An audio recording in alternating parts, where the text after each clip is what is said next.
Sawubona. Ake ngikuphe nje nansi advice.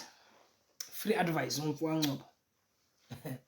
Abantu babhizi bathi, "Hey, wakhuluphala bafo, bafuna imali, bafudla imali, bafa impilo right." Lalela. Iyodwa into engenza ngikhululeke egazini, ngikhululeke emzimbeni.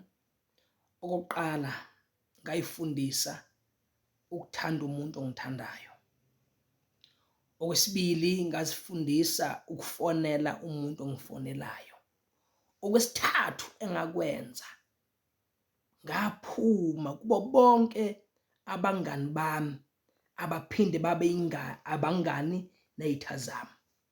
Akekho umuntu oyingozi njengomuntu ophila naye, ongumngani wakho aphinde abe umngani nesitha sakho. Noma ngabe isitha sakho sikupostile kuFacebook sakuthuka, sakuphosta kuma status sakuthuka, wena uzukubona ngoba already loya muntu umblockile wamdelete.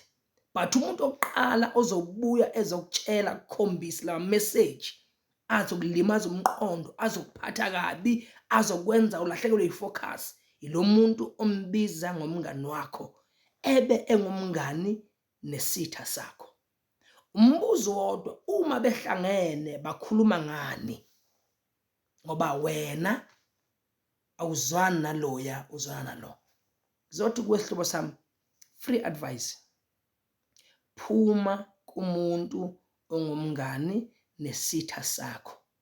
Noma ngabe i-enemy yakho ibhale kuma Facebook, kuma TikTok, kuphi ukuthi izokubulala, izokwenzani, ngcono ubone sewufa kunokuthi uzwe ngomuntu, ulokuba ne-stress ke manje awusakwazi ukukhanda imali, awusakwazi ukufocus emsebenzini ngenxa yomuntu othi ngumngani wakho, umngani ne-enemy yakho. Umuntu onjalo ngizothi kuwe 2025 block, delete.